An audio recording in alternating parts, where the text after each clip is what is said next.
This is experience number 6 in a new experience in the art of living. This experience will teach you the beauty of creating successful interpersonal relationships, or how to really love your neighbor as yourself. Here is Professor Howard Watrous.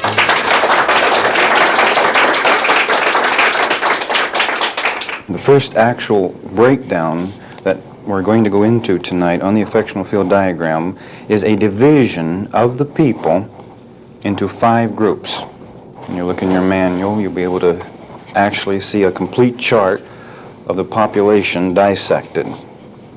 Let's go through it tonight and find out what we can learn about other people by knowing the actual theory of the affectional field diagram. Now, the first classification that we're going to study is called the passive person. Now, the passive person makes up approximately 20% of our population. Now, these particular group of people, they do not hurt our society. There's no damage to us here. We pay a little bit of tax money to support them, but that doesn't really hurt us. I think the best solution for this group is our tax policies in the United States. Now, the next group is aggressive aggravators. These are our fighter group. And they'll go from fear, hatred, clear up to constructive criticism. And of course, they're critical, they doubt, they're suspicious, and very greedy. Now, let's look at this particular segment in relationship to the chart that's in your manual. They boss people around. Let's assume tonight that your wife, of course she's not, she's very loving, but let's assume tonight she's an aggressive aggravator. The first thing that she would do is order you around. Now, if you obeyed her, she would keep ordering you around. Now, would she have power? And the answer is no. There would be a false power by you allowing her to boss you. Now, let's assume that you get enough of it. And you tell her, no,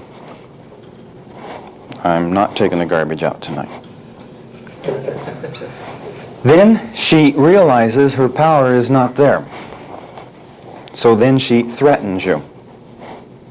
Now, what is threats? It's when I get power, I'll do this to you. Even though I don't have it now, that's a temporary condition, I will have power. Now, what if her threats do not move you? Then she keeps going deeper in the negative syndrome, and now she will deprive or withhold from you. Now, what do you have to do to withhold from somebody? First of all, I have to take what is rightfully theirs and steal it, and then withhold it. Now, let's look at how these particular type of people control others. Number 1, they use demand. In other words, the actual authority that we're going to study next week will be demand authority. They're manipulative, they're directive, and they use coercion. In other words, they use force. They're always a rough sort of people. Now, what do they fear? Well, they fear illness. This will show you that they relate their strength to physical. They also fear a loss of control, a loss of power. As time goes on, we say there's no power whatsoever. Right now, what happens in stress to this individual who thinks he's tough? Well, the first thing he does is try to be tough, and he demands a solution. Now, you can't demand a solution immediately in a stressful situation. Then he realizes this, and then he becomes like a dictator. He has an impulsive type behavior. He wants to dominate. And again, this doesn't work. By the way, in a crisis, does this make the crisis worse? It doesn't solve a thing for him. And then he goes to pieces through frustration and tension and anxiety. We say then he collapses as a leader. Now let's look at his structure. His structure will be always physical. In other words, he relates everything to the physical. And I'd like to give you some occupations. Heavy construction. Now, if you happen to have a friend in one of these particular occupations, I'd like for you to realize that we're giving you generalizations tonight. There could be exceptions. In other words, we could have an ideal individual building a building. But these occupations tend to draw these particular kind of people. You could be in heavy manufacturing. He could be a promoter. Whatever he is, he's a boss, even if he's a little kid on the street. It's a bossy nature. Let me give you some others. The police department normally fall in this classification. Salesmen, lawyers, gangsters, politicians. This will give you an idea of the particular kind of people that we're describing. It's interesting to know that we have police and gangsters in the same column. The difference is that the policeman will be in the suspicious, greed down to hatred area, whereas the gangster will be from the greed area down to the indifference area. This will show you why in television the good man always wins. He's a little higher in the affectional field diagram. This is not derogatory against the police department. Let's clarify this, because for a policeman to be a good policeman, he has to be suspicious. I'm thinking of an actual experiment that was done in the fall of '57. It was one of our neighboring states where we conducted a series of tests at the summer camp of the State Patrol. It's interesting to know that every man in the summer camp had paranoia tendencies. This proves that that particular state, the personnel department, had done an excellent job in recruiting.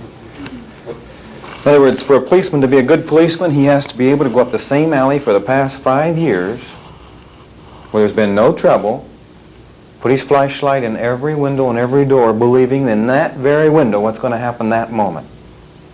I'll get him. Therefore, we say that this balances our society. We need the police. I wouldn't leave this building tonight if we didn't have police in this town.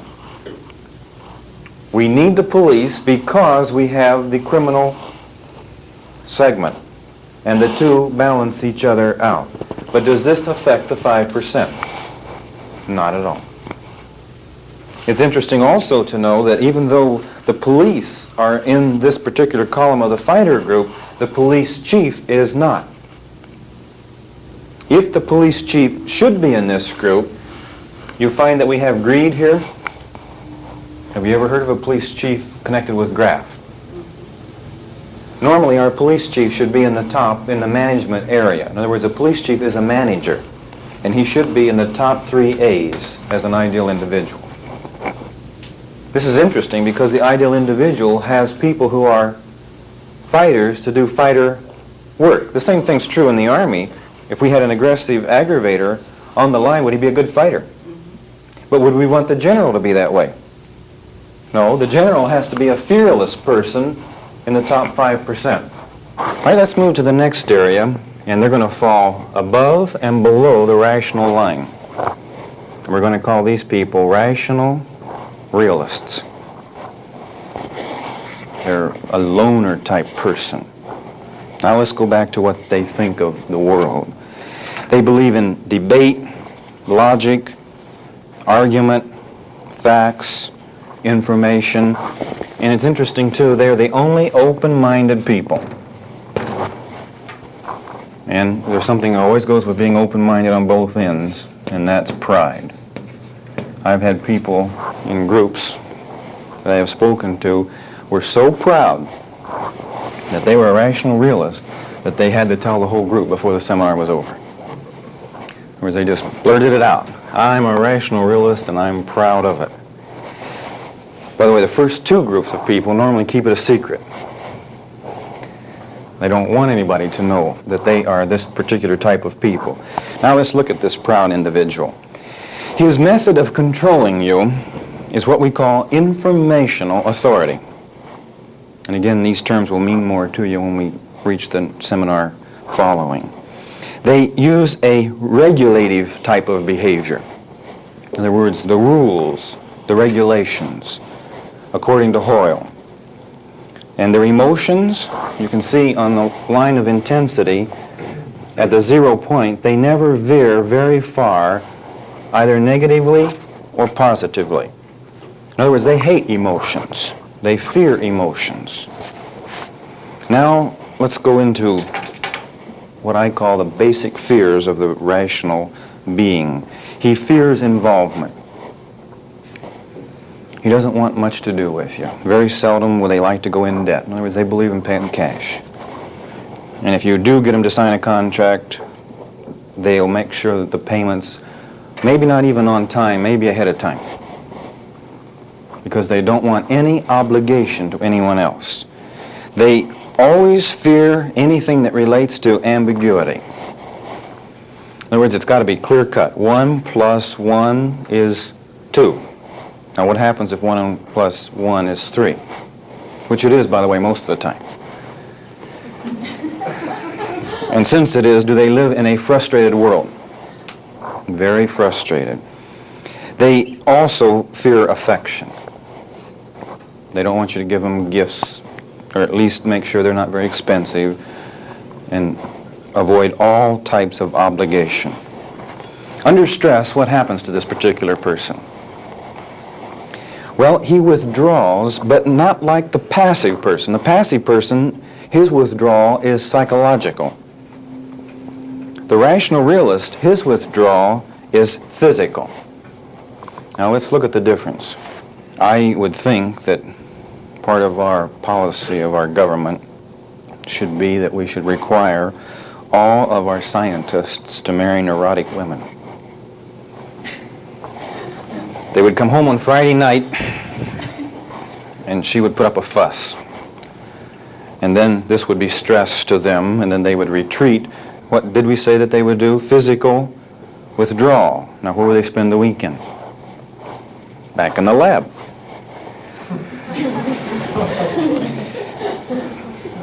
In other words, we could have more done. Well, let's go through all the occupations, and you'll see what I mean by the office or the lab. The research scientist is one of the major occupations. Engineers, accountants, draftsmen, efficiency experts, lawyers, programmers, mathematicians. The clergy, if they are sealed in a doctrinal system. And this will give you some idea of the people. Now, if the clergyman was married to a neurotic, he would build a system of theology. In other words, he would have a little study somewhere, and he would spend most of his time in the study away from her. Now, sometimes they have no way to retreat. In other words, you block off their retreat, and then they will take a flat-footed position. In other words, there's no way out, therefore I'm right. Now, what are you going to do if you have a rational realist who's made a flat-footed position? Normally, the best way to do is to let him escape. Because what will happen if you push him in the corner? Now, as we're pushing him in the corner, what's happening to his stress?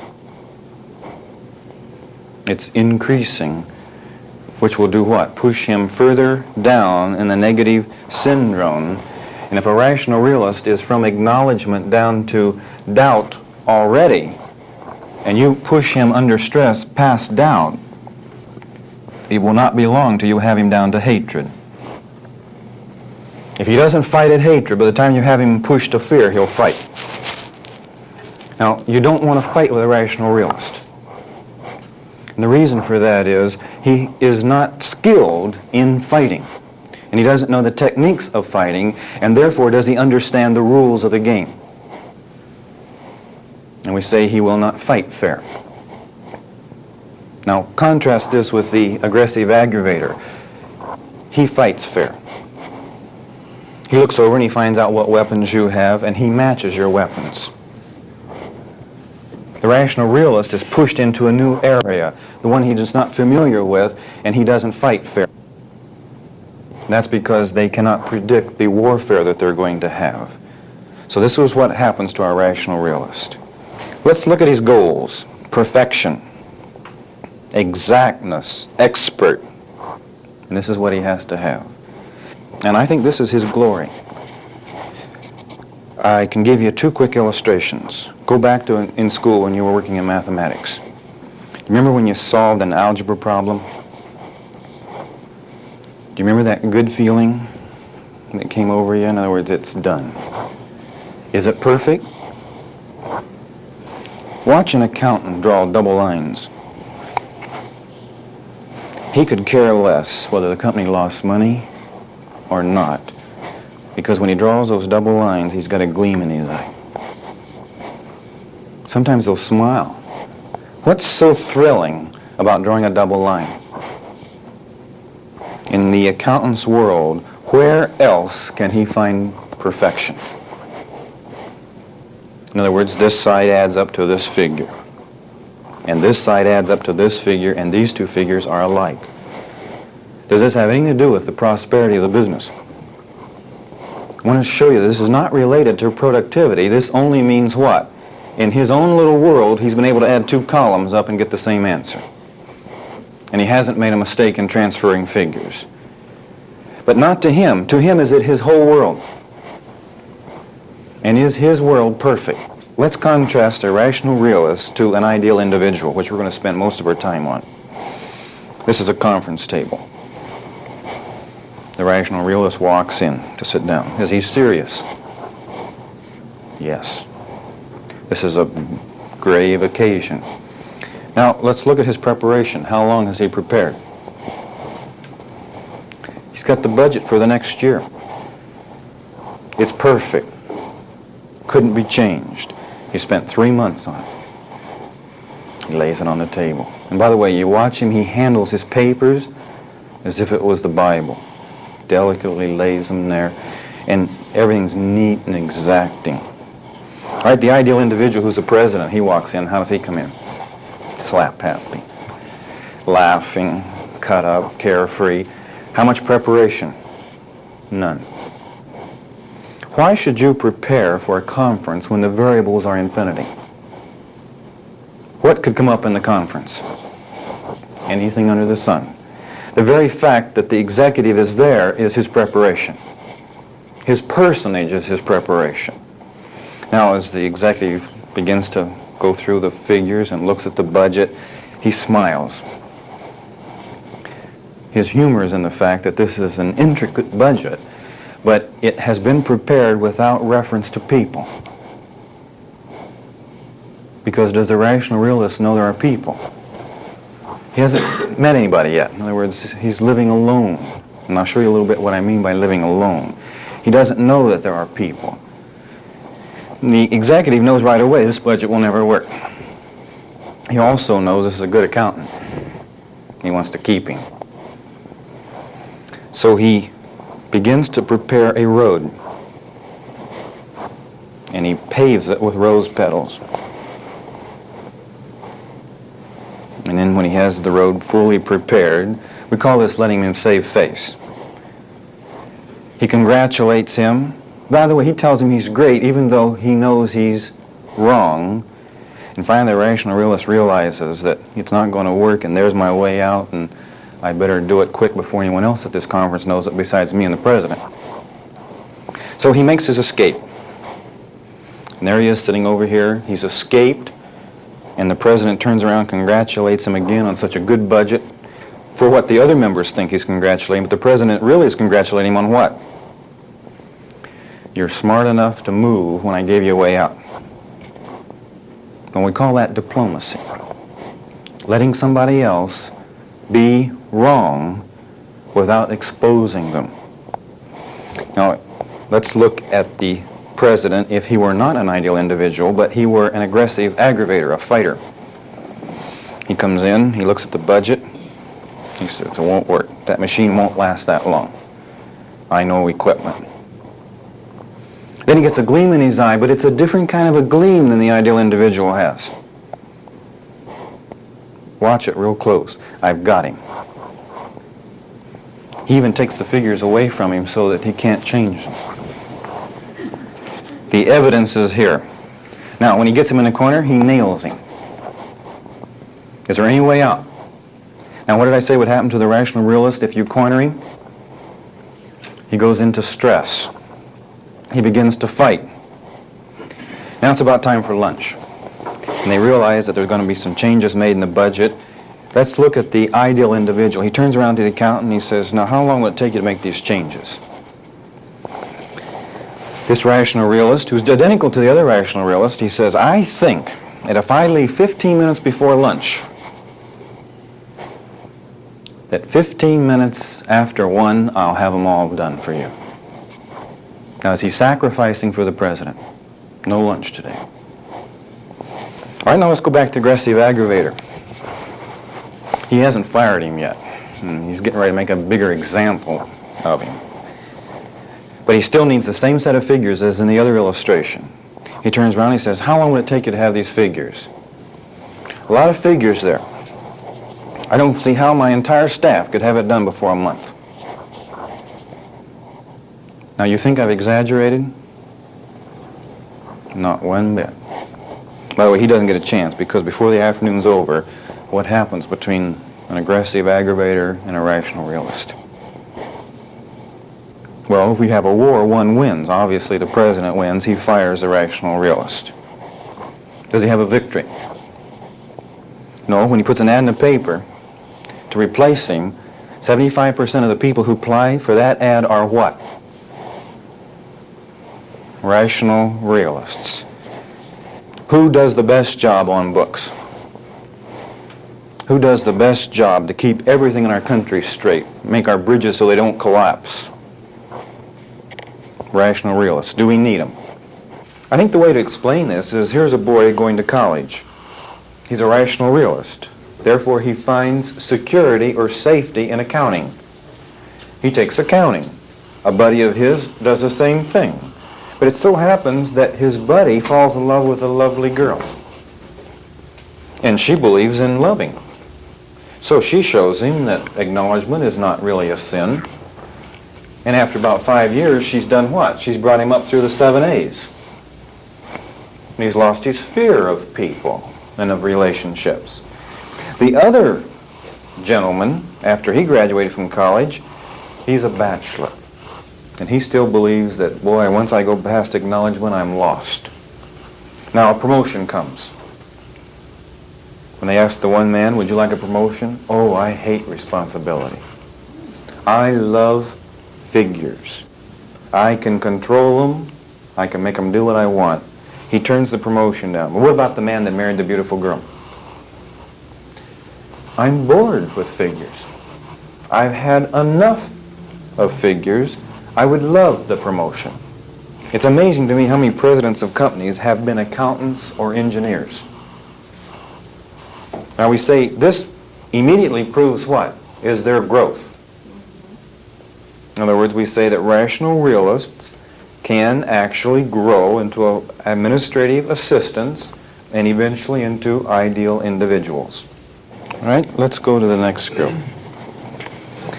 We call these administrative assistants. And they will fall from acknowledgement through appreciation. We classify these people in the 4 A's. As I describe the administrative assistant tonight, you're going to get a feeling I don't like them.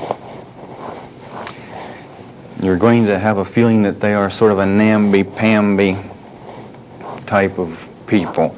But really, I love them. Because to me, the training ground for ideal individuals is the administrative assistant. And we all have to go through this particular area to become ideal individuals. Let's look at this person. First of all, their view of other people. They feel sorry for people. Remember on our first night we talked about the humanitarian level? This is the humanitarian level. They believe in sympathy, pity. They're all the time feeling how you feel. They also believe in reciprocal agreements. Let's say a salesman was an administrative assistant. He would walk up and he would say, you buy from me, and I'll buy from you, and at least every month we'll start off with some type of guarantee. Now, does it matter if the person has the cheapest or the best product?